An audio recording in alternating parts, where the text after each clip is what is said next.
Good evening सर्वांना. आपल्या आजच्या तिसऱ्या भागामध्ये सर्वांचं स्वागत आहे. आजचा असणारा सर्वात महत्त्वाचा पॉईंट प्रकाशाचे अपवर्तन. आपल्या गेलेल्या सिलेबसमध्ये असणारा हा प्रश्न असेल. तुम्ही म्हणसाल प्रकाशाला आज खऱ्या अर्थानं आपण सुरुवात केली, कारण का याच्याही अगोदर जर आपण पाहिलं तर आपली परीक्षा जवळपास असं गृहीत धरा 15 दिवस चालणार आहे.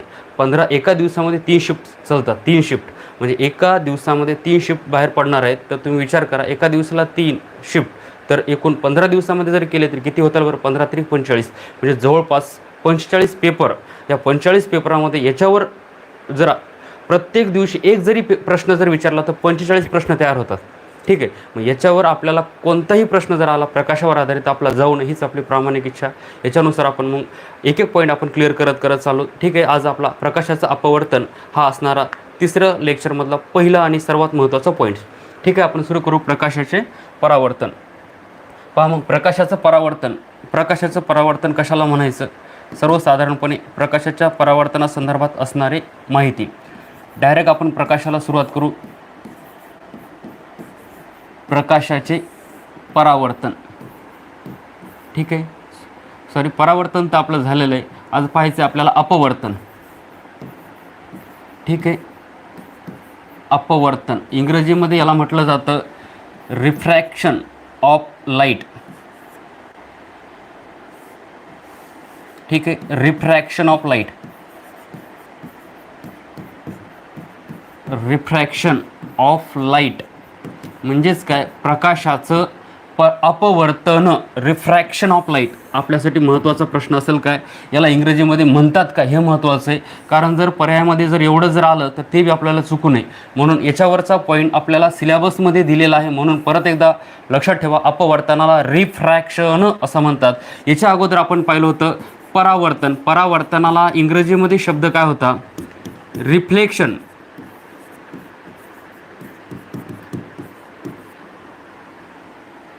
रिफ्लेक्शन म्हणजे काय? परावर्तन. इथं काय चाललं आपलं? अपवर्तन. अपरावर्तनाला काय म्हणतात मग? रिफ्रॅक्शन. ठीक आहे. अपवर्तनाला रिफ्रॅक्शन असं म्हणतात. मग आता प्रकाशाचं अपवर्तन कसं आहे? ठीक आहे. प्रकाशाचे अपवर्तन एक एक शब्दाचा अर्थ पाहून पुढे जाऊ, कारण याच्यावरचे प्रश्न आपल्यासाठी महत्त्वाचे असतात. ठीक आहे. प्रकाशाचे अपवर्तन. अपवर्तन या शब्दामध्ये आपल्याला पहिला शब्द पाहायला मिळतो अप. अप या शब्दाचे अर्थ काय येतात? अप म्हणजे काय? विचित्र. अप या शब्दाचा अर्थ काय होतो? विचित्र. विचित्र म्हणजेच काय? वेगळे. अप या शब्दाचा अर्थ होतो विचित्र. विचित्र म्हणजे काय? वेगळे. वेगळे किंवा विचित्र असे वर्तन, ज्याला असं म्हटलं जातं काय? अपवर्तन. प्रकाशाचे असे गुणधर्म जे अप म्हणजे काय? विचित्र किंवा वेगळे आहेत, अशा गुणधर्माला काय म्हटलं जातं? प्रकाशाचे अपवर्तन म्हटलं जातं. कसे आहेत मग वेगळे? काय आहेत ते आपण पाहूया. सर्वसाधारणपणे आपल्याकडे 2 माध्यम आहेत. सर्वसाधारणपणे आपण मीडियम तर पाहिलेले आहेत, विरल, आणि दुसरे काय? घन माध्यम. सर्वसाधारणपणे आपण 2 आकृत्या पाहूया. सर्वसाधारणपणे इथे एक माध्यम, इथे घेऊन इथे एक आकृती घेऊ. ठीक आहे. 2 आकृत्या घेऊ. इथे घेऊन या, इकडे एक साईडला घेऊ. ठीक आहे. पाहता व्यवस्थित. याला म्हणू आपण काच माध्यम आहे, याला म्हणू पाणी माध्यम. ठीक आहे. पाणी माध्यम आहे, काच माध्यम आहे. काच कसं आहे बरं? घन माध्यम आहे. पाणी देखील कसं आहे? लिक्विड. म्हणजेच काय म्हणू आपण? समजायला आपल्याला घन माध्यम असं म्हणूया. ठीक आहे. द्रवरूप असलं तरी आपण त्याला मुद्दाम आपल्या लक्षात राहण्यासाठी द्रवरूप माध्यम घ्या वाटलंच तर. द्रवरूप माध्यम आहे. ठीक आहे. आता मग वैशिष्ट्य काय? फक्त आपल्याला कन्सेप्ट समजून घ्यायची. काय? काच आणि दुसरं काय? पाणी. ज्यावेळेस प्रकाश किरण हे माध्यम येते, हवा माध्यम आहे. इकडलं माध्यम काय बरं? काच माध्यम आहे. ठीक आहे. इथं काय येणार आहे? हवा माध्यम आहे. इकडे काय येते बरं? पाणी माध्यम आहे. ठीक आहे. पाणी. मग वैशिष्ट्य काय? प्रकाश किरण हा हवेमधून जर काचेमध्ये जर जात असेल तर तो सरळ चालला आहे. व्यवस्थित पहा बरं. काय? प्रकाश किरण आपण सरळ काढला, हा पारदर्शक आहे. हवा भी पारदर्शक, काच पण पारदर्शक आहे. इथं पहा, हवा पारदर्शक आहे, पाणी पण पारदर्शक आहे. ठीक आहे. राहील लक्षात. मग काय म्हटलं आपण? प्रकाश किरण एका पारदर्शक माध्यमामधून दुसऱ्या पारदर्शक माध्यमामध्ये जाते, पण कसा चाललाय? हा सरळ चाललाय. तर तो काचेमधून देखील कसा जाईल बरं? सरळ. पुन्हा इथं पहा, प्रकाश किरण हवा या माध्यमामधून सरळ चाललाय, काचेमध्ये पण कसा जाईल बरं? तो सरळच जाणार आहे. हवा या माध्यमामधून प्रकाश किरण सरळ चाललाय, काचेमध्ये सरळ आला तर हा सरळच पुढे जाणार आहे. ठीक आहे. पण आता इथून पुढे एक गोष्ट घडणार आहे, ती म्हणजे काय? पहा अगोदर इकडलं बघून घेऊन आपण पुढे जाऊ नंतर. सेम पहा, हवा या माध्यमामधून प्रकाश किरण सरळ आला, पाण्यामध्ये पण तो सरळच चाललाय. ठीक आहे, पुन्हा पहा, हा हवा या माध्यमामधून प्रकाश किरण पाणी या माध्यमात जात आहे, सरळच चाललाय. परंतु इथे एक गोष्ट घडते काय, आता ती महत्त्वाची आपल्यासाठी. पहा, हवा या माध्यमामधून काच या माध्यमामध्ये प्रकाश किरण चाललाय, पण जात असताना पहा आता कोणतं माध्यम आहे, सरळ चाललंय का तिरकस चाललंय बरं? कोणतं काय म्हणू आपण, सरळ चाललाय का तिरकस? ठीक आहे, प्रकाश किरण सरळ आहे का तिरकस आहे, तर हा तिरकस चाललाय. तर नियमानुसार तिरकस जरी जात असला तर हा त्याने सरळ जायला पाहिजे. परंतु या प्रकाशाच्या अपवर्तनामध्ये ज्यावेळेस प्रकाश किरण एका पारदर्शक माध्यमामधून दुसऱ्या पारदर्शक माध्यमामध्ये कसा चाललाय, हा तिरकस चाललाय, त्यावेळेस तो तिरकस जात असताना आपली तो दिशा बदलतो. ठीक आहे, एका पारदर्शक माध्यमामधून हवा, दुसऱ्या पारदर्शक माध्यमामध्ये काच, प्रकाश किरण तिरकस जात असताना आपली दिशा बदलतो. ह्या प्रकाशाच्या गुणधर्माला काय म्हटलं जातं, तर प्रकाशाचे अपवर्तन असं म्हटलं जातं. अप म्हणजे विचित्र, वेगळे असे वर्तन. प्रकाश किरण एका पारदर्शक माध्यमामधून दुसऱ्या पारदर्शक माध्यमात जाताना आपली दिशा बदलते का नाही बरं? सरळ चाललाय तेव्हा तो सरळच चाललाय, इथं पण पहा सरळ गेला, सरळच चाललाय. पण ज्यावेळेस तो तिरकस गेला तर प्रकाश किरणानं आपली काय केली, दिशा बदलली. हे झालं काचेच्या माध्यमामध्ये. पुन्हा आपण पाहू या पाणी म्हणजे द्रवरूप माध्यमामध्ये जर घेतलं, प्रकाश किरण सरळ गेला, सरळच चाललाय, इथं पण सरळ गेला, हा सरळ जाते. पण प्रकाश किरण जर पाणी या माध्यमामधून हवा या माध्यमामधून पाणी या माध्यमामध्ये तिरकस जर जात असेल तर तो काय होतो बरं, तिरकस जाताना आपली दिशा बदलतो, म्हणजे तो सरळ जात नाही. प्रकाश किरण एका पारदर्शक माध्यमामधून दुसऱ्या पारदर्शक माध्यमामध्ये जात असताना काय होतं बरं, तिरकस जात असताना आपली दिशा बदलतो. प्रकाशाच्या या गुणधर्माला काय म्हटलं जातं बरं, प्रकाशाचे अपवर्तन असं म्हटलं जातं. आता अपवर्तनाची व्याख्या पाठ झाली असावी. अपवर्तनाची व्याख्या काय मग? अपवर्तन म्हणजे काय, प्रकाश किरण एका पारदर्शक माध्यमामधून दुसऱ्या पारदर्शक माध्यमामध्ये जात असताना आपली दिशा बदलतो. एका पारदर्शक माध्यमातून दुसऱ्या पारदर्शक माध्यमात जाताना आपली दिशा बदलतो. प्रकाशाच्या या गुणधर्माला काय म्हटलं जातं, अपवर्तन असं म्हटलं जातं. मग ह्या अपवर्तनावर आधारित आपल्याला वेगवेगळ्या प्रकारचे प्रश्न असतात. मग कोणकोणते प्रश्न आहेत पहा. हे अपवर्तन होत असताना सर्वात महत्त्वाची गोष्ट आहे ते म्हणजे काय बरं, माध्यम. प्रकाशाचे अपवर्तन होत असताना सर्वात महत्त्वाचं काय असतं बरं, माध्यम. मग आपल्या समोर वेगवेगळ्या प्रकारचे माध्यमं आपल्याला निर्माण झालेले किंवा आपल्या सभोवती आपल्याला वेगवेगळ्या प्रकारचे माध्यम आढळतात. त्याच्यापैकी आपण पाहू, एक विरल माध्यम आणि दुसरं असतं घन माध्यम. ठीक आहे, विरल माध्यमाला इंग्रजीमध्ये म्हटलं जातं काय बरं, रेअर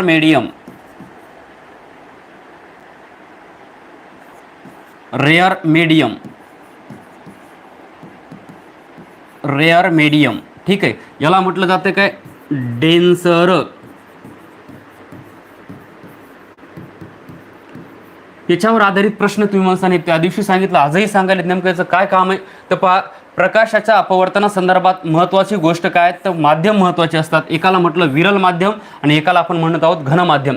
तर पहा, विरल माध्यमामध्ये काय, सर्वसाधारणपणे असं गृहीत धरा, तुम्ही उदाहरण सांगायचं झालं तर पहा, तुम्ही टू व्हीलरवर चाललात, समृद्धी महामार्गानं चाललात, तुमच्याकडं स्पोर्ट बाईक आहे असं गृहीत धरा, तर तुमचा जो काही वेग असणार आहे 120 km/h वेगानं आपण पकडू, असं तुम्ही फास्ट चाललात निघून. ठीक आहे, पण तेच जर तुम्ही एखाद्या गल्ली बोळातून तुम्हाला जायचं म्हटलं, तुमची स्पीड 120 नसणार आहे का बरं? नाही, कारण तुम्हाला गल्ली बोळामध्ये काय पाहायला मिळणार आहेत, वेगवेगळे अडथळे असणार आहेत, डिवायडर असणार आहेत. परंतु मेन समृद्धी महामार्गावर अडथळे वगैरे काय बरं, कमी आहेत. म्हणजे सांगायचं काय, एवढं तात्पर्य मला, जर एखाद्या माध्यमामधून तुम्ही जात असाल, जर अडथळे जर जास्त असतील तर तुमचा वेग कसा कमी का जास्त, डिवायडर रस्त्यामध्ये जास्त असेल, तुम्ही गाडी जोरात फास्ट पळू शकता का? नाही पळू शकणार. पळवायला गेलात तर काहीतरी दुसरंच होईल, हे का नाही? तसंच पहा, सेम हे मी तुम्हाला उदाहरण कशात दिलं, गाडी संदर्भात, तेच प्रकाशासंदर्भात. प्रकाश किरणामध्ये जर अडथळा जर नसेल तर प्रकाश किरण लवकर सरळ फास्ट जोरात किंवा आपण काय म्हणू वेगानं निघून जाईल.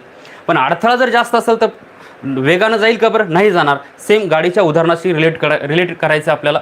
तर पहा, मग आता आपण पाहतो माध्यम, विरल माध्यम आणि घन माध्यम. विरल माध्यमामध्ये पाहायचे काय, जर प्रकाश किरणासंदर्भात, हे सर्व कशा संदर्भात चालले बरं, प्रकाश किरणासंदर्भात बरं काय, कोणता पॉईंट आहे आपला? अपवर्तन. ठीक आहे, अपवर्तन हा पॉईंट आहे. तर पहा मग मीडियम, जर प्रकाश किरणाच्या माध्यमामध्ये जर कणाची घनता जर काय असेल, घनता जर काय असेल जास्त असेल, इथं लिहितो वाटलंच तर बाजूला. ठीक आहे, एक मिनिट. पहा घनता हा पॉईंट पहा व्यवस्थित. ठीक आहे, पहा जर घनता जर जास्त असेल, सांगा घनता जर जास्त असेल, उदाहरणार्थ एखादा कण आहे, या कणामध्ये सर्वात जास्त एक विशिष्ट असे कण एकावर एक असे भरलेले आहेत, प्रेस केलेले आहेत, पूर्ण हा पॅकेट गच्च भरलेला आहे. याच्यामधून जर आपल्याला प्रकाश किरण जर पाठवायचं असेल तर प्रकाश किरणाचा वेग हा जास्त असेल का कमी असणार आहे? उदाहरणार्थ तुम्ही म्हटलात, उदाहरण घ्या, इथं हवा आहे, इथं काच आहे, या दोघांमधून आपण प्रकाश किरण किंवा लाईट, असं लक्षात ठेवा, बॅटरीचा प्रकाश जर याच्यातून हवेमधून जर सोडला, याचा वेग कसा असेल, आणि काचेमध्ये अडथळा जास्त असणार आहे. म्हणजे याची काय बरं, घनता जास्त. ज्या माध्यमाची घनता जास्त त्या माध्यमामध्ये प्रकाशाचा वेग कसा, कमी का जास्त, हे आपल्याला पाहायचं होतं. तर इथं पहा मग आता आपल्याला काय म्हणायचं आहे, इथला आपल्याला हा पॉईंट क्लिअर करायचं आहे. जर माध्यमामध्ये माध्यमाची घनता जर काय असेल, कमी असेल, घनता काय असेल बरं, कमी असेल, तर प्रकाशाचा वेग कसा असेल बरं, प्रकाशाचा वेग काय असेल बरं, जास्त असेल. जर घनता कमी तर प्रकाशाचा वेग काय असेल बरं, जास्त. आणि हे ज्या माध्यमामध्ये पाहायला मिळतं त्या माध्यमाला काय म्हटलं जातं बरं, प्रकाशाचे कोणते माध्यम, विरल माध्यम. मग तुम्ही सांगा आता, घनता कमी तर तिथं प्रकाशाचा वेग काय असणार आहे बरं, साहजिकच जास्त. इकडे घेऊ, म्हणजे पहा तुम्हाला म्हटलं हवेमध्ये प्रकाशाचा वेग काय बरं, जास्त. आपण म्हणतो पहा, हवा म्हणजे काय म्हणून आपण निर्वात घ्या वाटलंच तर, निर्वातामध्ये प्रकाशाचा वेग किती आहे, 3 × 10⁸ मीटर पर सेकंद. कारण याला अडवणारं कोणीही का बरं, याच्यामध्ये छोटे छोटे कण कमी आहेत का जास्त, कणच कमी आहेत. मग ज्याच्यामध्ये छोटे छोटे कण कमी आहेत त्याची घनता काय असणार आहे, कमी. ज्याची घनता कमी, याच्यामध्ये अडथळे कमी, तिथं प्रकाशाचा वेग काय असेल बरं, जास्त आपल्याला पाहायला मिळणार आहे. म्हणून आपण असं म्हणतो, निर्वातामध्ये प्रकाशाचा वेग सर्वात जास्त 3 × 10⁸ मीटर पर सेकंद आपल्याला पाहायला मिळतो. ठीक आहे, हवेमध्ये वेगळा असणार आहे. निर्वातामधलं कळालं. इकडे येऊ आता,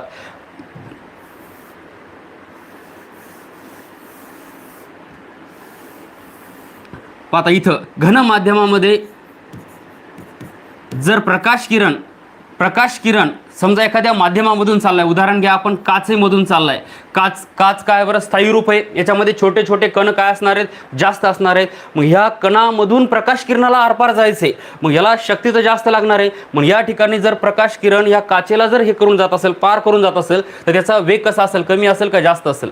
साहजिकच आहे, प्रकाशाचा वेग काय असणार आहे बरं, कमी.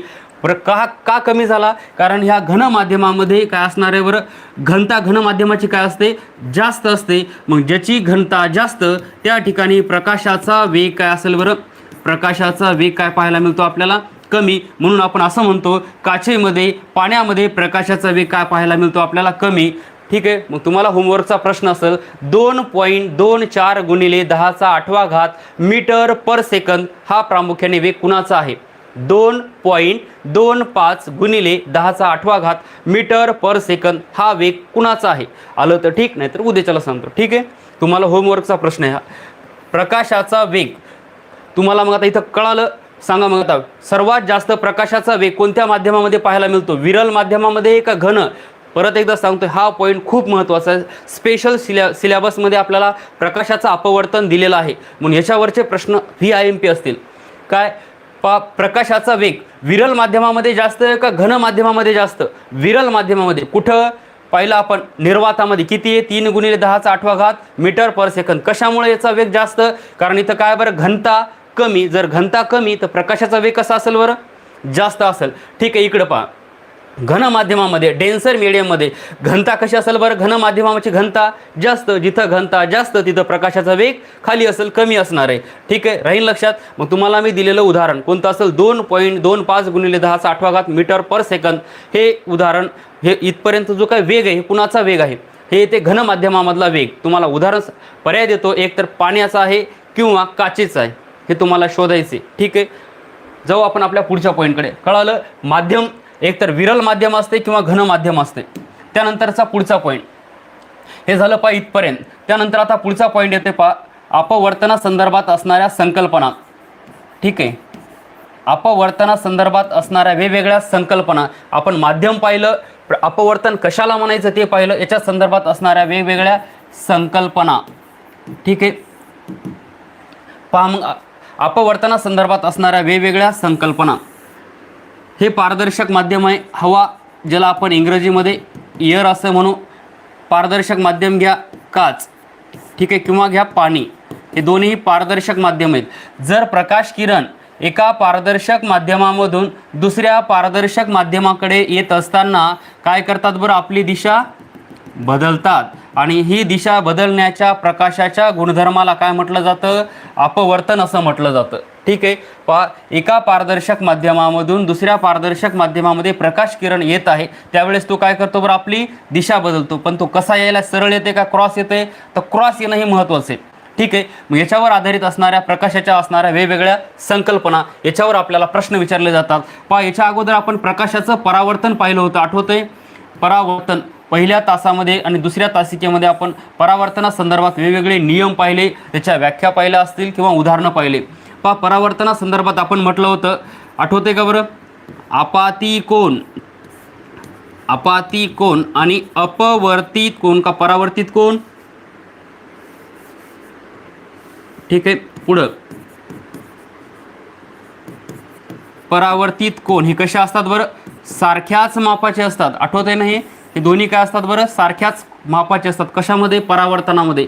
परावर्तनामध्ये आपाती कोन आणि परावर्तित कोन हे काय असतात, सारख्याच मापाचे असतात. तुम्हाला सरळ सरळ प्रश्न विचारला जाईल, कोणत्या प्रकाशाच्या गुणधर्मामध्ये आपाती कोन आणि परावर्तित कोन सारख्याच मापाचे असतात. इथं जर हा 50चा पकडला, हा देखील काय येणार आहे 50चा. काल आपण उदाहरणं पण पाहिले होते.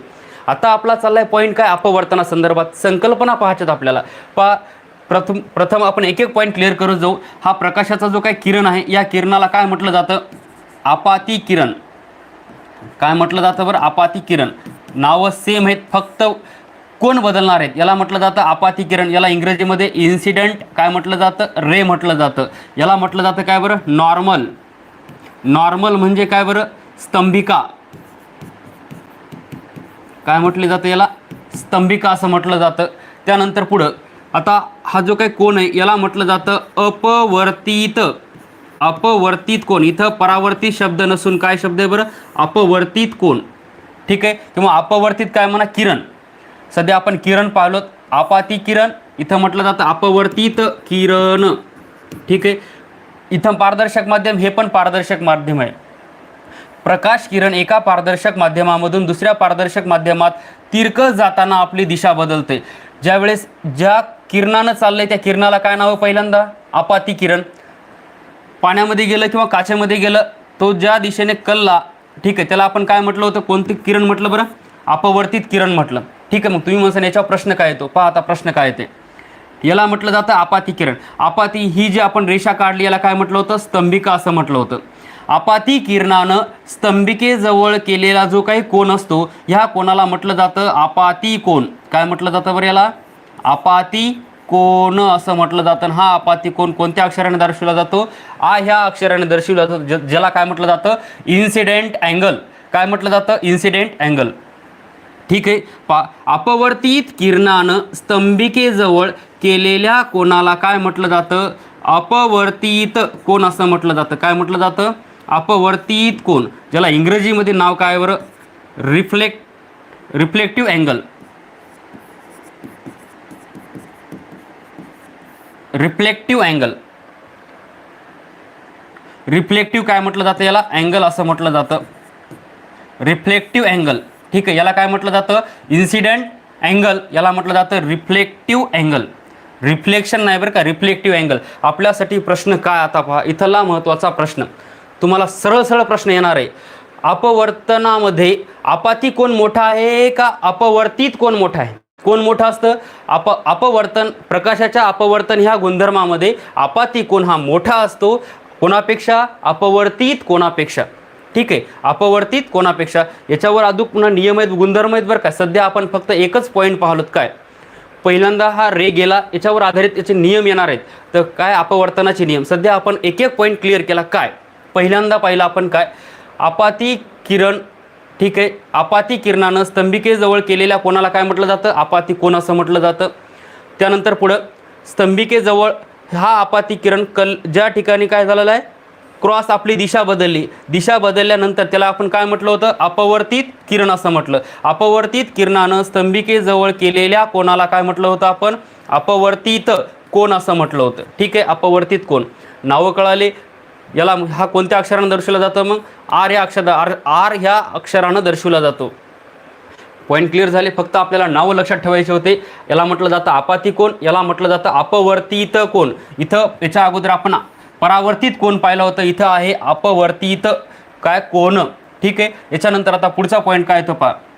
सर्वसाधारणपणे ह्या अपवर्तनाचे काही आपल्याला नियम पाहायला मिळतात. काय काय नियम आहेत पहा. मग नियम पहा, वेगवेगळ्या माध्यमामध्ये वेगवेगळा प्रकाशाचा वेग आपल्याला पाहायला मिळतो. पाण्यामध्ये प्रकाशाचा वेग वेगळा असेल, काचेमध्ये वेगळा असेल, वेगवेगळ्या माध्यमामध्ये वेगवेगळा असेल. हिऱ्यामध्ये याचा वेग वेगळा असेल, जर्मेनियममध्ये वेगळा असणार आहे, सिलिकॉनमध्ये वेगळा असणार आहे, टर्पेंटाईनमध्ये वेगळा असणार आहे, केरोसिनमध्ये वेगळा असणार आहे, अल्कोहोलमध्ये वेगळा असेल, हायड्रोजनमध्ये वेगळा असणार आहे. हेलियम म्हणजे प्रकाशाचा वेग कशावर अवलंबून असतो, तर माध्यमावर अवलंबून आहे. ठीक आहे, माध्यम जसं आहे त्याच्यावर त्याचा वेग आपल्याला पाहायला मिळतो.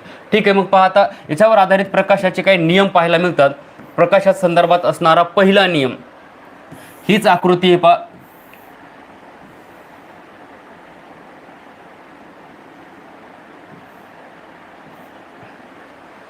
पहिला नियम पहा, प्रकाशाच्या नियमासंदर्भात असणारा पहिला नियम काय, आपाती किरण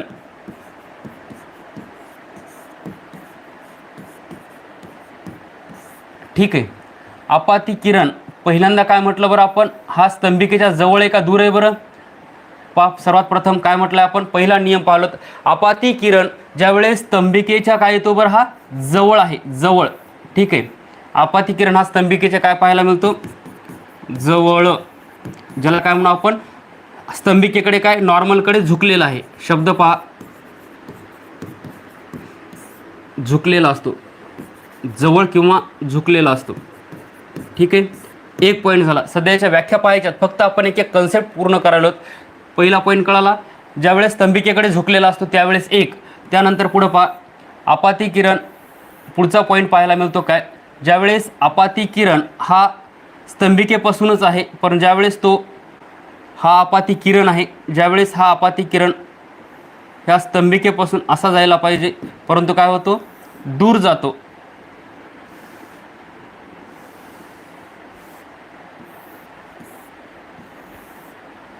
ठीक आहे, हा एक झाला याचा नियम. मग प्रश्न काय आपल्याला याच्यावर आधारित पहा. एक, पहिल्यांदा पाहिलं, आपाती किरण हा एक तर स्तंभिकेकडे झुकतो, एक तर काय बरं स्तंभिकेपासून दूर जातो. हे प्रकाशाच्या कोणत्या गुणधर्माचे उदाहरणं पाहायला मिळतात, कशाचे गुणधर्म आहेत बरे, अपवर्तनाचे गुणधर्म आपल्याला पाहायला मिळतात. अपवर्तन सध्या आपण याच्यावर नियमाला अजून सुरुवातच केली नाही, फक्त एक एकच कन्सेप्ट समजून घ्यायलो. उदाहरणार्थ जर तुम्हाला पाहिजेच असेल तर पहा, असं गृहीत धरा, हे दोन आपण एक काय करू, माध्यम घेऊ. याला म्हणू आपण, याला घ्या घन माध्यम, याला घ्या विरल माध्यम. ठीक आहे, याला घ्या घन माध्यम, याला घेऊ आपण विरल माध्यम. विरल म्हणजे माहीत आहे ना, आता परत एकदा वाटलंच ज्याला कळलं नाही त्यांनी परत एकदा पाहू शकता. विरल म्हणजे हवा या माध्यमातून जर प्रकाश किरण जर तिरकस जर आला तर तो काय होतो. पहा, आता दोन कन्सेप्ट आहेत बरं का याच्यामध्ये आधारित, त्याच्यामुळे म्हटलं मी व्यवस्थित पहा. याच्यावर आधारित आपले नियम आहेत, फक्त आपण एक एक कन्सेप्ट क्लिअर करतोय. ठीक आहे, हा आहे प्रकाश किरण, ज्याला आपण इन्सिडेंट काय म्हटलं होतं, रे म्हटलं होतं. याला आपण इंग्रजीमध्ये नॉर्मल स्तंभिका असं म्हटलं. कोणतं माध्यम आहे, विरल. विरल म्हणजे हवा, हवेमधून ज्यावेळेस प्रकाश किरण घन माध्यम म्हणजे काचेमध्ये ज्यावेळेस येत आहे त्यावेळेस तो स्तंभिकेच्या काय होतं बरं. आता हा नियमानं सरळ जायला पाहिजे पण जात नाही. अपवर्तनाचं उदाहरण काय बरं, काय म्हटलं जातं, अपवर्तन एका पारदर्शक माध्यमातून दुसऱ्या पारदर्शक माध्यमात जात असताना ती काय करणं अपेक्षित आहे, दिशा जर बदलली तरच अपवर्तन, दिशा नाही बदलली तर अपवर्तन होईल का, होणार नाही. ठीक आहे, मग काय झालं, माध्यम हे पारदर्शक, हे पण पारदर्शक, दिशा बदलली. कोणतं माध्यम आहे बरं हे, ज्यावेळेस प्रकाश किरण हवेमधून म्हणजेच काय म्हणा विरल माध्यमातून घन माध्यमाकडे येत असताना तो कोण स्तंभिकेकडे काय होतो बरं, हा अपवर्तित किरण कोणाकडे झुकतो, स्तंभिकेकडे झुकतो. ठीक आहे, स्तंभिकेकडे येत असतं. आता जाऊ इकडं या पॉईंटला. आता इथं माध्यम कोणतं आहे बरं, ठीक आहे. आता पहा इथं माध्यम कोणतं या ठिकाणी असणारं माध्यम घन माध्यम इथं लक्षात ठेवा काच माध्यम आहे. विरल म्हणजे इथं आहे हवा. ज्यावेळेस प्रकाश किरण या काचेमधून, ठीक आहे, काच माध्यम आहे. काच कोणतं माध्यम आहे? घन माध्यम आहे. ज्यावेळेस प्रकाश किरण घन माध्यमामधून कोणत्या माध्यमाकडे यायलेत बरं? आता हे हवा म्हणजे विरल माध्यमाकडे येत आहेत, त्यावेळेस नियमानुसार हे सरळ जायला पाहिजेत. आणि जर सरळ गेलं तर अपवर्तन होईल का? होणार नाही. मग अपवर्तन जर व्हायचं असेल तर ह्यानं काय केलं पाहिजे? क्रॉस जायला पाहिजे. पण आता इथं वैशिष्ट्य काय? इथं माध्यम आहे घन माध्यमातून कोणीकडे चाललं? प्रकाश किरण घेऊन विरल माध्यमाकडे चाललं. ज्यावेळेस प्रकाश किरण घन माध्यमातून विरल माध्यमाकडे जात आहे त्यावेळेस तो आपली दिशा बदलतो. तो स्तंभिकेपासून काय करतो बरं? दूर जातो. स्तंभिकेपासून दूर जातो. इथं येऊ आता माझ्या दोन्ही कन्सेप्ट संपूर्ण आपल्या संपलेल्या आहेत. पहा काय, ज्यावेळेस प्रकाश किरण विरल माध्यमातून घन माध्यमाकडे जात असतो त्यावेळेस हा आहे आपाती किरण आणि हा आहे अपवर्तित किरण. अपवर्तित किरण कोणीकडे जातो बरं? स्तंभिकेच्या जवळ, स्तंभिकेच्या जवळ जातो. ठीक आहे, कुठं जातो? स्तंभिकेच्या जवळ. ज्यावेळेस आपाती किरण हा तिरकस जातो आहे कशामध्ये बरं? काच या माध्यमामध्ये, त्यावेळेस तो स्तंभिकेच्या काय होतं बरं? जवळ जातो. कोणत्या माध्यमामध्ये? विरल माध्यमामध्ये. हेच पाहू घन माध्यमात. ज्यावेळेस प्रकाश किरण घन म्हणजे काच या माध्यमामधून विरल म्हणजे हवा या माध्यमामध्ये जात आहे त्यावेळेस तो कुठून काय होतं बरं? स्तंभिकेपासून काय होतो? दूर जातो. स्तंभिकेपासून दूर जातो. कोणता कोण? ह्या अपवर्तित कोण किंवा अपवर्तित किरण. अपवर्तित किरण हा स्तंभिकेपासून काय होतो बरं? अपवर्तित किरण हा स्तंभिकेपासून काय जातो? दूर जातो. दोन्ही कन्सेप्ट कळाल्या. हा पॉईंट खूप महत्त्वाचा आहे. एक एक कन्सेप्ट मी हळूहळू सांगतोय. पहा वैशिष्ट्याचं महत्त्वाचं आहे. याच्यावर आधारित आपल्याला पुढं गणित येणार आहे. त्याच्यामुळे ही गोष्ट कन्सेप्ट व्यवस्थित समजून घ्या. जर विरळ माध्यमातून घन माध्यमामध्ये प्रकाश किरण जात असेल तर आपाती किरण हा आहे तिरकस चाललाय कशामध्ये? घन माध्यमामध्ये, काच या माध्यमामध्ये. तर अपवर्तित किरण हा स्तंभिकेजवळ काय होतो बरं? झुकतो. स्तंभिकेच्या जवळ येतो. कोणत्या माध्यमातून? विरल माध्यमातून. कोणत्या माध्यमात जाताना? घन माध्यमामध्ये. ठीक आहे, पॉईंट कळाला. इकडे जाऊ. काय कोणतं माध्यम आहे इथं? घन माध्यम. घन माध्यमातून कोणते माध्यम? विरल. प्रकाश किरण घन माध्यमातून विरल माध्यमाकडे जात असताना काय होतं बरं? तो स्तंभिकेपासून दूर. कळाला. आता इथपर्यंत परत एकदा रिवाईज करा, याच्यावरून आपलं येऊन जाईल. इथपर्यंत हा पॉईंट क्लिअर झाला. त्याच्यानंतर पाहता मग याच्यावर आधारित आपले काय बनवले जातात बरं? नियम बनवले जातात. मग कोणकोणते नियम आहेत? ठीक आहे, पहा मग याच्यावर आधारित असणारे वेगवेगळे नियम. सर्वात प्रथम अपवर्तनाचे नियम. अपवर्तनाचे नियम. सर्वात प्रथम अपवर्तनाचे नियम काय? पहा, आपाती किरण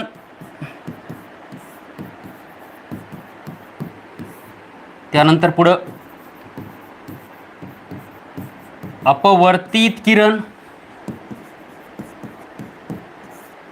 आणि स्तंभिका एकाच प्रतलात असतात. कशात आहेत बरं? एकाच प्रतलात असतात. एक पॉईंट क्लिअर झाला. एकाच प्रतलामध्ये असतात. हा झाला पहिला नियम. दुसरा नियम काय? आपाती किरण. आता आपाती कोण लिहितो? आपाती कोण आणि अपवर्तित कोण. अपवर्तित कोण हे स्तंभिकेच्या विरुद्ध बाजूस असतात. हे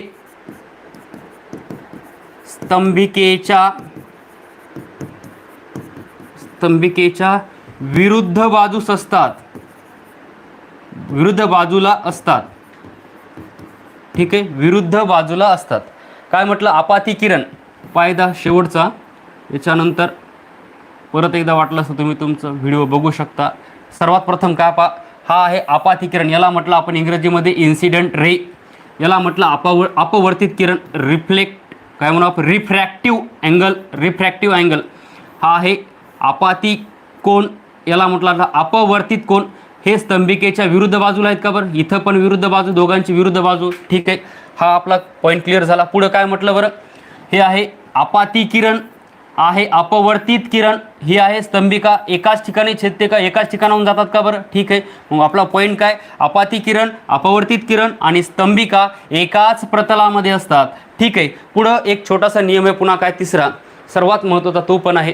काय महत्त्वाचा नियम आहे, काही विशिष्ट रंगांच्या बाबतीमध्ये अपवर्तनांक हा स्थिर आपल्याला पाहायला मिळतो. ठीक आहे. काही विशिष्ट रंगाच्या बाबतीमध्ये आपल्याला अपवर्तनांक स्थिर पाहायला मिळत असतो. ठीक आहे. हे झाले अपवर्तनासंदर्भात असणारे नियम. त्याच्यानंतर आता पुढचा पॉईंट काय आहे पहा, ह्या अपवर्तनासंदर्भात असणारे उदाहरणे, एक एक पॉईंट आपण क्लिअर केलेला आहे. ठीक आहे. अपवर्तनांक पहा, सर्वात महत्त्वाचं वैशिष्ट्य काय आहे, उदाहरणं पाहण्या अगोदर आपण काय पाहू, एक अपवर्तनासंदर्भात स्नेल नावाच्या शास्त्रज्ञानं सांगितलं होतं काय, अपवर्तनासंदर्भात काही महत्त्वपूर्ण सूत्र बनवलेत. अपवर्तनासंदर्भात सूत्र देणारा एक शास्त्रज्ञ होता, ज्या शास्त्रज्ञाचं नाव आहे स्नेल नावाच्या शास्त्रज्ञाने अपवर्तनासंदर्भात काय बनवलेले, सूत्र बनवलं, ज्या सूत्राला लिहिलं जातं असं. ठीक आहे. आता लिहिण्याच्या वेगवेगळ्या पद्धती आहेत. कोणी काय लिहितं, या पद्धतीनं लिहितं. ठीक आहे. कोणी या साईटला लिहितं, असं बी याला लिहू शकता. जे तुम्हाला योग्य वाटेल ते आपल्या पुस्तकामध्ये जसं दिलं आहे आपण तसं लिहूया. ठीक आहे. याला म्हटलं जातं अपवर्तनांक.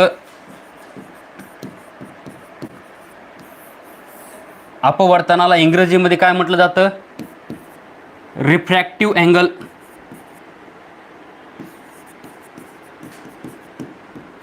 Refractive angle. ठीक आहे. रिफ्रॅक्टिव्ह काय म्हणून अँगल, आता कोण करायचं नाही आपल्याला, फक्त काय इंडेक्स काढायचा आहे, याच्यामुळं आपण याला इंडेक्स असं म्हणू. रिफ्रॅक्टिव्ह इंडेक्स अपवर्तनांक एन हा स्थिरांक मानला जातो. एन हा काय स्थिरांक मानला जातो, ज्याला इंग्रजीमध्ये म्हणणार नाहीत आपण, फक्त एन हा एक स्थिरांक आहे. एन म्हणजे काय, अपवर्तनांक, ज्याला काय म्हटलं जातं, रिफ्रॅक्टिव्ह इंडेक्स. कोणं सांगितलं हे सूत्र, स्नेलनं. काय सांगितलं मग, काय सांगितलं सूत्र पहा, इथे लिहिलेलं आहे, एनच्या खाली 1 लिहिलेलं आहे, याच्या डोक्यावर 2 लिहिलेलं आहे. ठीक आहे. त्याच्यानंतर याचं पुढं दिलेलं आहे महत्त्वपूर्ण माहिती, अंश आणि छेदामध्ये साइन आय आणि साइन आर दिलेलं आहे. ठीक आहे. साइन आय आणि साइन आर राहील लक्षात. मग सूत्र काय तयार झालं, तर सर्वात महत्त्वाचं डबल एकदा सूत्र लिहून दाखवतो पहा. ठीक आहे. आपल्याला परीक्षेमध्ये फक्त सूत्र विचारलं जाईल, हे सूत्र कोणं लिहिलेलं आहे किंवा कोणं दिलेलं आहे, कशा संदर्भात आहे, अपवर्तनांक काढण्यासंदर्भात आहे. आय म्हणजे काय, इन्सिडेंट रे, ज्याला काय म्हटलं, किंवा आपाती कोण घ्या, इथं किरण घेण्यापेक्षा आपण डायरेक्ट घेऊ, आपाती कोण. आय ह्या शब्दाचा अर्थ होतो आपाती कोण. ठीक आहे. आर ह्या अक्षराचा अर्थ होतो अपवर्तित कोण. ठीक आहे. कोण दिलेले सूत्र, स्नेल नावाच्या शास्त्रज्ञाने एन स्थिरांक अपवर्तनांक. ठीक आहे. अपवर्तनांक काढण्याचं सूत्र स्नेल नावाच्या शास्त्रज्ञाने दिलेलं आहे, साइन आय भागिले साइन आर. आय ह्या शब्दाचा अर्थ आपाती कोण, आर ह्या शब्दाचा अर्थ आहे अपवर्तित कोण. याच्यावरून अपवर्तनांक काढला जातो. ज्याचा अपवर्तनांक सर्वात जास्त, पाहता, ज्याचा अपवर्तनांक सर्वात जास्त, त्याच्यामध्ये काय म्हटलं जातं, वेगाचं गुणोत्तर काय असतं बरं, वेगाचे गुणोत्तर काय असेल बरं, सर्वात जास्त पाहायला मिळतं. वेगाचं गुणोत्तर ज्याच्यामध्ये जास्त, त्याच्या प्रकाशाची दिशा बदलण्याचा वेग कसा असेल बरं, प्रकाशाची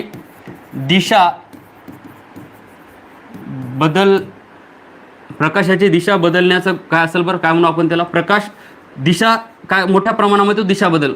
सांगायचं काय, वेगाचं गुणोत्तर जर जास्त असेल तर प्रकाशाची दिशा बदलण्याचा गुणधर्म त्याच्याकडे काय असेल बरं, प्रकाशाची दिशा बदलण्याचा गुणधर्म त्याच्याकडे काय असेल बरं, जास्त असेल. म्हणजे साध्या सोप्या शब्दामध्ये लक्षात ठेवा, ज्याचा अपवर्तनांक जास्त, त्याच्या वेगाचं गुणोत्तर जास्त, तो सर्वात जास्त काय बदलेल बरं, दिशा बदलेल. मग याच्यावर आपल्याला विचारले जाणारे प्रश्न काय आहेत पहा. सर्वात जास्त अपवर्तनांक कुणाचा आहे, अपवर्तनांक आपण आपल्याला काढीत बसायचं नाही, परीक्षेमध्ये प्रश्न येणार बी नाही, फक्त तुम्हाला विचारलं जाईल खालीलपैकी अपवर्तनांक कुणाचा आहे. बघू, तुम्हाला एक प्रश्न विचारू, आली तर चांगली गोष्ट आहे, नाही आलं तर उत्तर सांगू. पहा, सर्वात जास्त तुम्हाला विचारले काय, अपवर्तनांक कुणाचा आहे. पर्याय क्रमांक 1 सिलिकॉन, पर्याय क्रमांक 2 हिरा, पर्याय क्रमांक 3 लिहू आपण पर्याय क्रमांक 3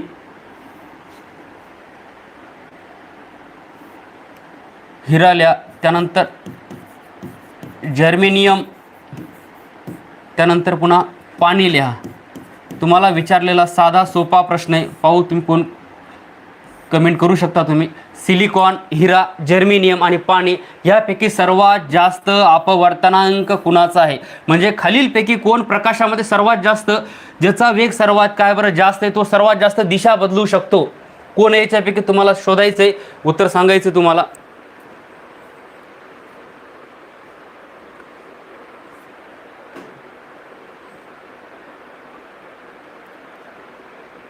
हां,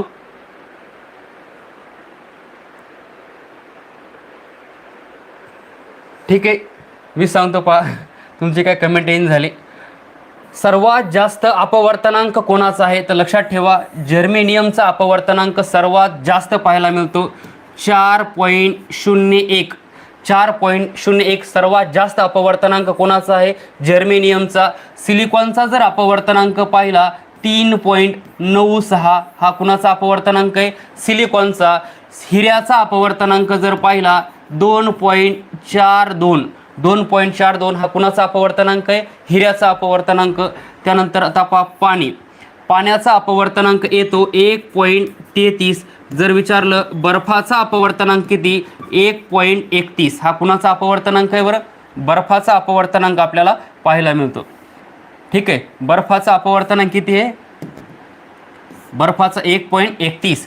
त्यानंतर जर पाहिलं हवेचा अपवर्तनांक किती आहे? हवेचा अपवर्तनांक IMP आहे बरं काय. हवेचा अपवर्तनांक किती? हे सर्व काय आहेत? अपवर्तनांक आहेत. हवेचा अपवर्तनांक किती आहे? 1.003 हा कुणाचा अपवर्तनांक आहे? हवेचा अपवर्तनांक. ठीक आहे, त्याच्यानंतर जर विचारलं CO2 म्हणजे कार्बन डायऑक्साईडचा अपवर्तनांक किती आहे? कार्बन डायऑक्साईड म्हणजे CO2चा जर विचारलं तर 1.0004 एवढा कुणाचा अपवर्तनांक पाहायला मिळेल आपल्याला? कार्बन डायऑक्साईडचा. याच्याही पुढे जर आपण गेलो, हेलियमचा अपवर्तनांक किती आहे? ठीक आहे, हेलियमचा अपवर्तनांक. हेलियमचा अपवर्तनांक हेच प्रश्न परीक्षेला टार्गेट होतील. हेलियमचा अपवर्तनांक किती? 1.1234004. हेलियमचा अपवर्तनांक 1.404 हा कुणाचा अपवर्तनांक बरं? हेलियमचा अपवर्तनांक. कार्बन डायऑक्साईडचा अपवर्तनांक 1.304. हवेचा अपवर्तनांक 1.303. ठीक आहे, बर्फाचा 1.31. पाण्याचा अपवर्तनांक किती पाहिला आपण? 1.33. हेलियमचा पण झालेला आहे. ठीक आहे, सर्वात शेवटी पाहू आपण आता हायड्रोजनचा अपवर्तनांक किती आहे? हायड्रोजनचा जर अपवर्तनांक जर पाहिला 1.3013. 1.3013 कुणाचा अपवर्तनांक आहे? हायड्रोजनचा अपवर्तनांक. त्याच्यानंतर जर मिठाचा अपवर्तनांक पाहिला, मीठ खनिज पदार्थ म्हणून मिठाचा अपवर्तनांक येतो 1.54. याच्यावर जर प्रश्न विचारला तर आपलं उत्तर जाऊ नये, साधा सोपा प्रश्न विचारला जाईल. खालीलपैकी मिठाचा अपवर्तनांक किती आहे? मग मिठाचा अपवर्तनांक किती आहे बरं आपल्याला पाहायला मिळेल? 1.54. हायड्रोजनचा अपवर्तनांक 1.3013. हेलियमचा अपवर्तनांक 1.404. कार्बन डायऑक्साईडचा अपवर्तनांक 1.304. हवेचा अपवर्तनांक 1.303. बर्फाचा अपवर्तनांक किती? 1.31. कुणाचा आहे? बर्फाचा 1.31. पाण्याचा अपवर्तनांक किती? 1.33. कुणाचा आहे? पाण्याचा. जर्मेनियमचा अपवर्तनांक किती आहे बरं? जर्मेनियमचा अपवर्तनांक 4.01. हिऱ्याचा अपवर्तनांक 2.42. सिलिकॉनचा अपवर्तनांक किती आहे बरं? 3.96. मग तुम्हाला विचारलेला प्रश्न काय होता? सर्वात जास्त अपवर्तनांक कुणाचा पाहायला मिळतो? कुणाचा आहे? मग हिऱ्याचा आहे का जर्मेनियमचा? तर उत्तर काय बरं? जर्मेनियमचा. कारण हिऱ्याचा किती आहे? 2.42. हिऱ्यापेक्षाही जास्त आहे, दुप्पट. कुणाचा आहे बरं? जर्मेनियमचा. आणि त्याच्यानंतर पुन्हा कोणाचा जास्त आहे बरं? मग जर्मेनियम जर पाहिलं सर्वात जास्त जर्मेनियम, त्याच्या खाली जर पाहिलं सिलिकॉन किती? 3.96. नंतर कुणाचा? हिरा. मग तुम्ही तर म्हणता सर आम्ही आतापर्यंत हिऱ्याचंच ऐकलं होतं. ठीक आहे ना, मग उत्तर तुमचं बरोबर आहे. जर पर्यायामध्ये काय आहे आता पहा, तुम्हाला पर्यायामध्ये प्रश्न आला खालीलपैकी कुणाचा अपवर्तनांक सर्वात जास्त आहे?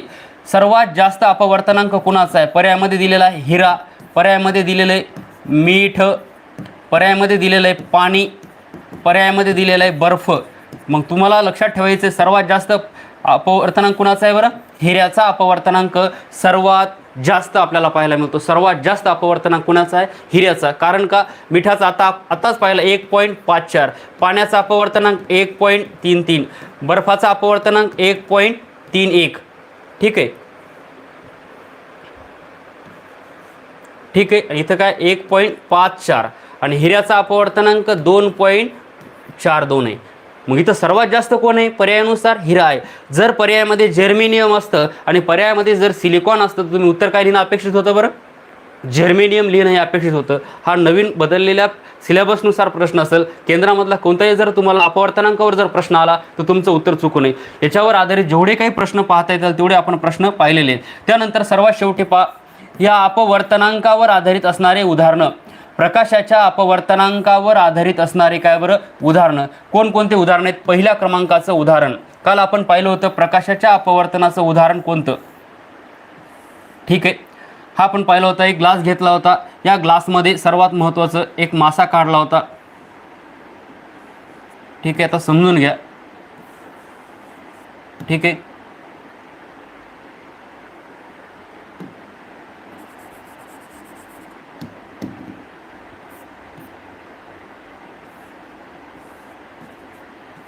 हा मासा मोठा झाला असं गृहीत धरा. त्यानंतर पुढं फक्त उदाहरणं परीक्षेला आपल्याला टार्गेट होतील ना अपवर्तनांक, ते आपण पाहिलेले आहेत. इथं आपण एक नाणं दाखवलं. हा नाणं मोठं झालेलं आहे. हे सर्व पाणी आहे ग्लासमध्ये असं गृहीत धरा. इथं पण पाणी आहे ग्लासमध्ये.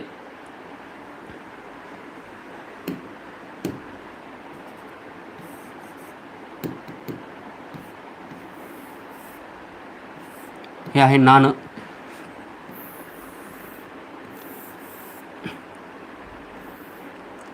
ही आहे पेन्सिल. ठीक आहे, इथपर्यंत आहे पाणी. जर पाण्यामध्ये जर पेन्सिल पाहिली आपण, ही पेन्सिल काय दिसते बरं? मोठी जाड दिसते. ठीक आहे, त्यानंतर पुढं पहा. हे नदी आहे असं गृहीत धरा. या नदीमध्ये पाणी आहे. ठीक आहे, याच्यामध्ये जर आपण काठी आडवी ठेवली, काठी टाकली, काठी. ठीक आहे, ही काठी बी कशी दिसते आपल्याला?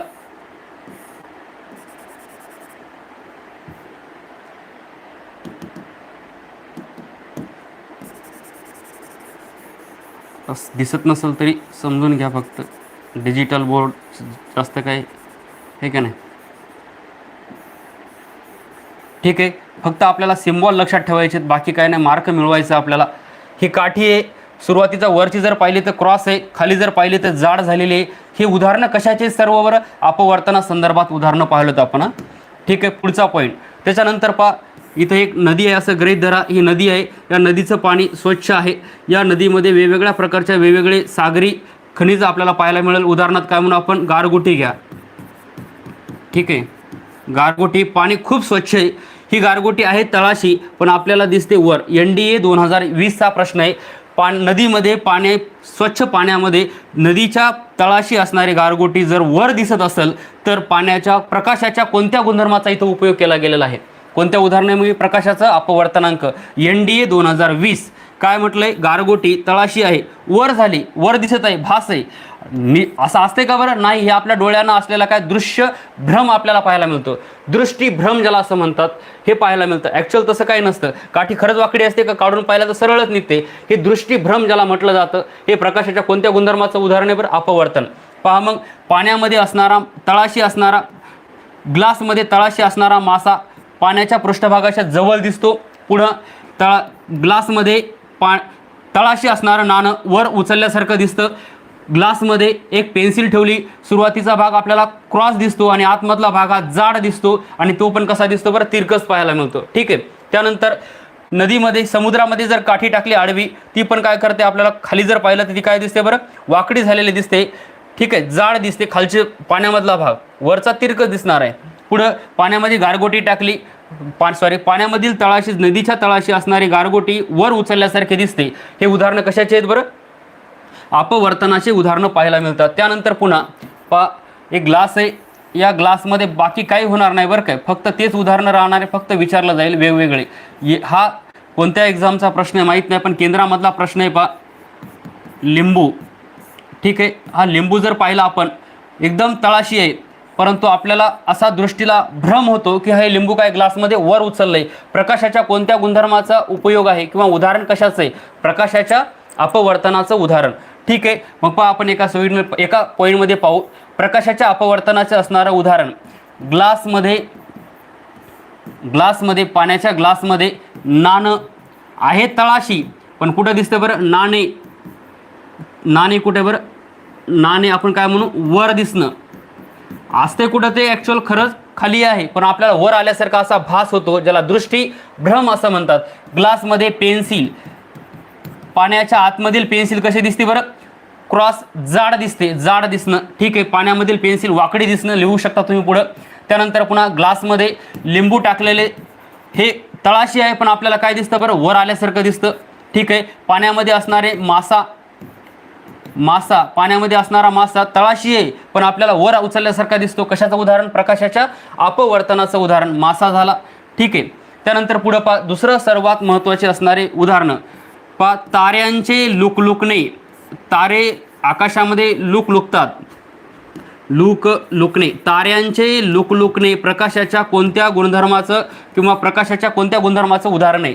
ताऱ्यांचे लुकलुकणे कशाचं उदाहरण आहे? प्रकाशाचे अपवर्तन. ठीक आहे. प्रकाशाच्या अपवर्तनाचं काय उदाहरण पाहिलं? ताऱ्यांचे लुकलुकणे. तिसऱ्या क्रमांकाचं उदाहरण पहा. तिसऱ्या क्रमांकाचं उदाहरण वेळेच्या अगोदर होणारा सूर्योदय. वेळेच्या अगोदर होणारा सूर्योदय, वेळेच्या अगोदर होणारा सूर्योदय आणि वेळेच्या अगोदर होणारा सूर्योदय आणि वेळेच्या काय म्हणू आपण? उशिरा, वेळेच्या उशिरा होणारा सूर्यास्त. ठीक आहे. वेळेच्या अगोदर होणारा सूर्योदय आणि वेळेच्या नंतर किंवा काय म्हणू आपण? उशिरा होणारा सूर्यास्त. म्हणजेच काय? साधं सोप्या शब्दामध्ये सांगतो, साधं सोपं पहा. सूर्योदय आणि इथं लिहितं सूर्यास्त. 2 मिनिटे अगोदर सूर्याचा उदय झाला आपल्याला असा भास होतो. ठीक आहे. दररोजच्या दररोज सूर्योदय हा 2 मिनिटे अगोदरच सूर्याचा उदय होतो असं आपल्याला ज्यावेळेस वाटतं, त्यावेळेस प्रकाशाच्या कोणत्या गुणधर्माचं उदाहरण आहे बरं? हे प्रकाशाचे अपवर्तन. 2 मिनिट अगोदर होणारा सूर्योदय आणि 2 मिनिट उशिरा होणारा सूर्योदय प्रकाशाच्या कोणत्या गुणधर्माचा उपयोग केला जातो? इथं कोणतं उदाहरण आहे बरं हे? तर उत्तर काय असेल बरं? प्रकाशाचे अपवर्तन. 2 मिनिट अगोदर होणारा सूर्योदय आणि 2 मिनिट उशिरा होणारा काय बरं? सूर्यास्त. ठीक आहे. त्यानंतर पुढं हे झालं. हा पुढचा पॉईंट. आता तिसरं उदाहरण झालं आपलं. चौथं उदाहरण तुम्ही पाहिलं असेल, होळी. होळीच्या वेळी होळी ज्यावेळेस होळी पेटवली जाते त्यावेळेस त्याच्या असणाऱ्या ज्या काही ज्वाला आहेत, ह्या ज्वाल्यामुळे जर समोरची जर आपण जमीन पाहिली तर ती आपल्याला थरथरल्यासारखा असा भास होतो किंवा समोरच्या ज्या काही वस्तू असतात त्या थरथरल्यासारख्या जाणवतात. उदाहरणार्थ उन्हाळ्यामध्ये जर तुम्ही पाहिलं असेल, भर दुपारामध्ये समोरची जी काही जमीन आहे आपल्याला थरथर झाल्यासारखी दिसते. हे कशाचं उदाहरण आहे? प्रकाशाच्या अपवर्तनाचं उदाहरण पाहायला मिळतं होळीच्या वेळेस. ठीक आहे ना? ठीक आहे. होळीच्या वेळेस काय होतं? जमीन थरथरल्यासारखे जाणवणे, थरथर झाल्यासारखी जाणवते, थरथर होणे. ठीक आहे. होळीच्या वेळी होळी. ठीक आहे. हे झालं चौथं उदाहरण. एवढे उदाहरणं आपल्यासाठी सफिशियंट आहेत. इथपर्यंत कुणाला काय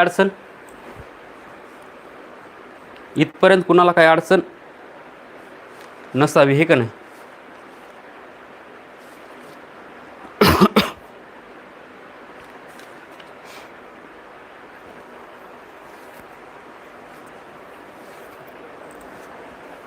ठीक आहे. इथपर्यंत काय अडचण नाही ना? पहा मग इथपर्यंत आपण उदाहरणं पाहिले. ह्या उदाहरणावर आधारित आपल्याला प्रश्न जर कोणताही जरी आला तर आपलं उत्तर चुकू नये. पाहिजे रिवाईज उदाहरणं करू आपण आणि पुढे जाऊ.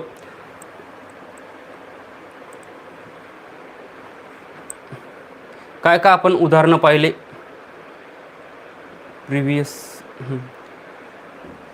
पहा लक्षात कसं ठेवायचं, अपवर्तनांक जर म्हटलं ना, फक्त डोळ्यासमोर आकृती आल्या पाहिजे. ग्लास आहे, ग्लासमध्ये मासा ठेवला होता. ग्लास आहे, ग्लासमध्ये नाणं ठेवलं होतं. नाणं पृष्ठभागाशी वर आलं, उदाहरण अपवर्तन. पेन्सिल ठेवली काचेच्या ग्लासमध्ये, वाकडी दिसणे, जाड दिसणं, कशाचं उदाहरण? अपवर्तन. पाण्यामध्ये काठी टाकली, उदाहरण कशाचं? अपवर्तन. गारगोटी आहे, कशाचं उदाहरण? खाली आहे पण वर आल्यासारखी दिसते, उदाहरण कशाचं? अपवर्तनाचं उदाहरण पाहायला मिळतं. त्यानंतर पुन्हा जर तुम्ही पाहिलं, लिंबू आहे, लिंबू आहे तळाशी पण आलेलं उत्तर. हा प्रश्न केंद्रामध्ये विचारला गेलेला आहे बरं काय. एका ग्लासमध्ये जर तळाशी असणारं लिंबू वर आपल्याला आल्याचा असा भास होतो, हे प्रकाशाच्या कोणत्या गुणधर्माचं उदाहरण आहे? उत्तर काय असेल आपलं? तर उत्तर काय बरं? प्रकाशाचे अपवर्तन. रिफ्रॅक्शन का रिफ्लेक्शन? रिफ्रॅक्शन, रिफ्लेक्शन नाही बरं का, रिफ्रॅक्शन. ठीक आहे. पुढं नाणं पाहिलं, पेन्सिल, लिंबू, मासा. ठीक आहे. वर ताऱ्यांचं लुकलुकणे, हे कशाचं उदाहरण आहे? ताऱ्यांचे लुकलुकणे प्रामुख्याने कशाचं उदाहरण पाहायला मिळतं? हे पण आपल्याला तर सर्वसाधारणपणे याचंच उत्तर पाहायला मिळेल, अपवर्तनाचं. याच्यामध्ये मृगजळ येते का बरं? येते बरं काय, कारण मृगजळ प्रामुख्याने दोन गोष्टीपासून बनलेलं आहे. उदाहरणं पाहायला मिळतं, एक म्हणजे अपवर्तन आणि दुसरं येते संपूर्ण आंतरिक परावर्तन. संपूर्ण आंतरिक परावर्तन. संपूर्ण आंतरिक परावर्तन. एक तर अपवर्तन बी आहे याच्यामध्ये आणि दुसरं काय ते संपूर्ण आंतरिक परावर्तन मृगजळामध्ये, जे उन्हाळ्यामध्ये आपल्याला पाहायला मिळतं. विशेष करून कुठं पाहायला मिळतं बरं? वाळवंटामध्ये. ठीक आहे. ताऱ्यांचे लुकलुकणे प्रकाशाच्या अपवर्तनाचा गुणधर्म आहे. त्याच्यानंतर आपण पुढं पाहिलं काय, वेळेच्या अगोदर होणारा सूर्योदय आणि वेळेच्या उशिरा होणारा सूर्यास्त. म्हणजे सूर्योदय दररोज 2 मिनिट अगोदर उदय झाला आपल्याला असा भास होतो, आणि ज्यावेळेस सूर्याचा अस्त होतो त्यावेळेस तो 2 मिनिट उशिराच काय झालेला आहे बरं? अस्त पावलेला आहे असं ज्यावेळेस आपल्याला वाटतं, त्यावेळेस प्रकाशाच्या कोणत्या गुणधर्माचं उदाहरण आहे? प्रकाशाचे अपवर्तन. पुढं होळीच्या वेळी जमीन आपली काय, होळीच्या वेळीस पुढचे म्हणजे ज्या ज्वाला आहे, ज्या ज्वालेमुळे काय होतं बरं? समोरची जी काही जमीन आहे थरथर आल्यासारखी भास होते. हे कशाचं उदाहरण आहे बरं? अपवर्तन. आता तुम्हाला होळीत विचारताना असं नाही, तुम्हाला सरळ असं म्हटलं जाईल काय, उदाहरणार्थ एखाद्या ठिकाणी आग लागलेली आहे, आगीच्या समोरच्या वस्तू थरथरल्यासारख्या जाणवतात. कशाचं उदाहरण आहे? कशाचं उदाहरण आहे? मग अपवर्तन. त्यावेळेस समजून घ्यायचं, होळी जेव्हा म्हणून मान नाही.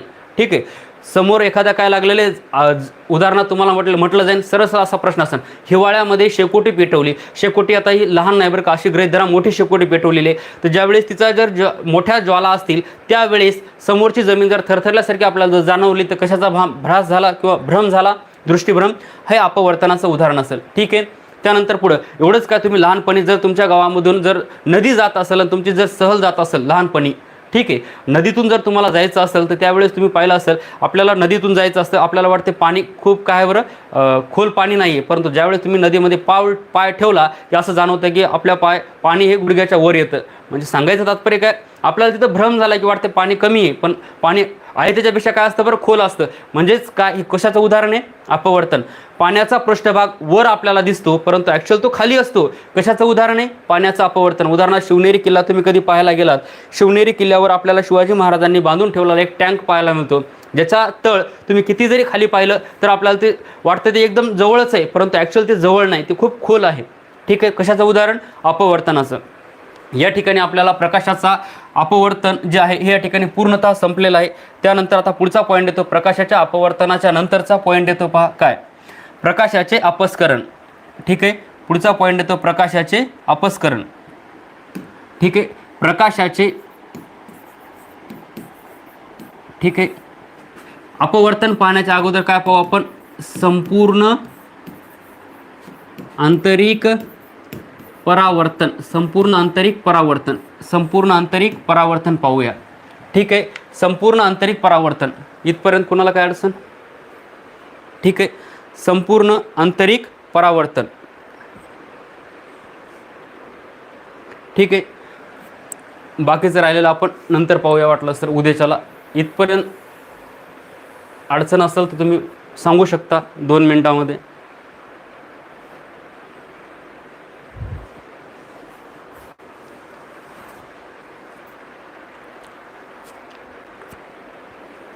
ठीक आहे. थांबू आपण.